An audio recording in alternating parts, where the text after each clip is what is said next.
Hello, Rama Rama Puppodu. Hope all are healthy, feeling very relaxed, having a peaceful life, and are happy always.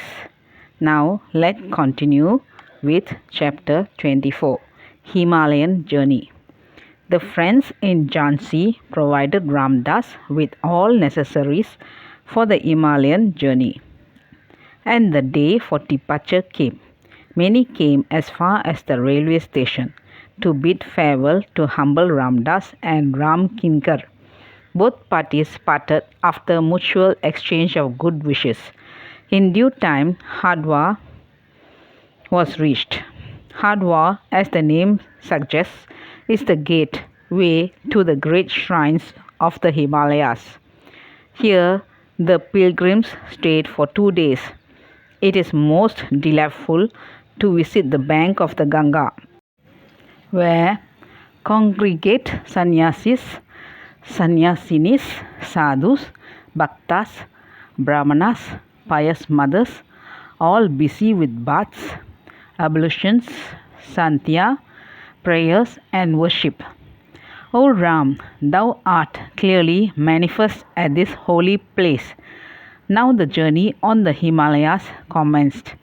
Up and up, Ramdas and Ram Kinkar mounted and reached the place called Rishikesh. Rishikesh is a very beautiful place. The scenes on the banks of the holy Ganga are simply charming.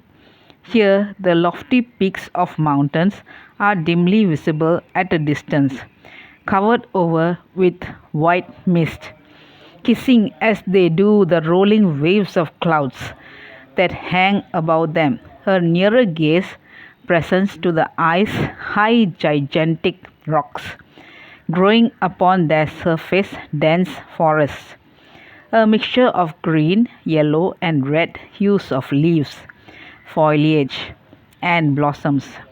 A still nearer look brings to view the clear crystal water of holy Ganga that now flows down in all calmness and majesty, disclosing in her own bosom huge pieces of rocks pulled down by her rushing strength in days of yore and made round smooth by constant flow.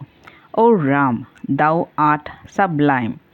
On one side of this great river are seen a number of small thatched huts, neat and clean, ashramas of sannyasis. Ramkinkar took Ramdas into one of these huts. The interior of the hut was fitted with the simplest furniture, a bamboo cot, two posts of which formed the pillars of the hut itself, on which was spread a deerskin and a kambal, or blanket, lying in folds at the foot of it.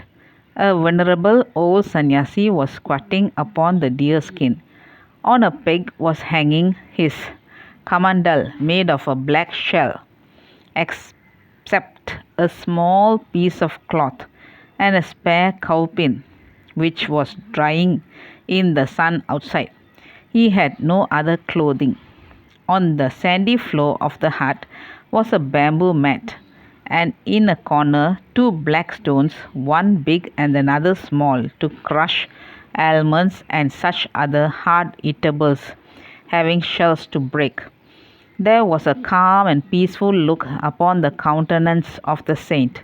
He welcomed Ramkinkar and Ramdas with a cheerful smile, who seated themselves on the mat after prostrating at the feet of the Mahatma.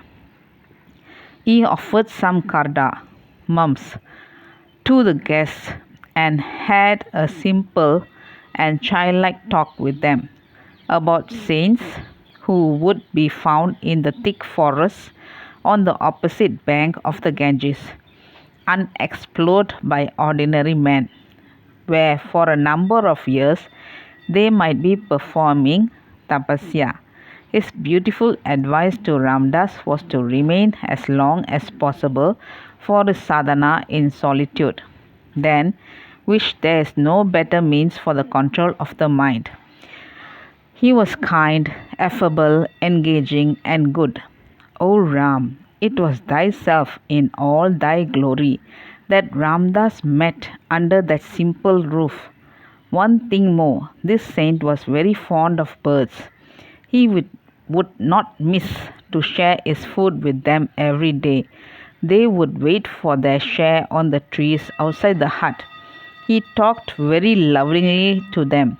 After coming out, the two wandered on the bank of Mother Ganga, where they saw a number of sannyasis clad in orange robes, their faces beaming with a cheerful light. They had all come out for their usual morning bath in the holy waters. Ramdas, during his stay in Rishikesh, had occupied the mud platform around a banyan tree on the bank of the river, close to the hut of a Mahatma. This saint was also very kind to Ramdas. His hobby was to feed cows and monkeys who would be always crowding round his hut. In order to feed them, he would go a begging in the bazaar and secure foodstuffs and grass. He was finding peculiar pleasure in childishly dancing with the monkeys, running after them, making strange noises, all in glee and sport. His face was bright, and his greenish eyes would twinkle always with a watery tenderness.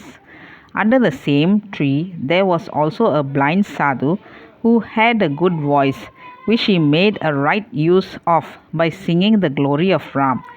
3 days were spent here in all peace and happiness. Ram Kinkar was kind enough to attend to the food of Ramdas. There are two big Anna-kshetras in Rishikesh, which daily furnish food to all the sannyasis. Of these kshetras, one was started by a great Mahatma by the name Kalikambliwala, who is now in Mahasamadhi. On these mountains and among sadhus, his blessed name is on the lips of all.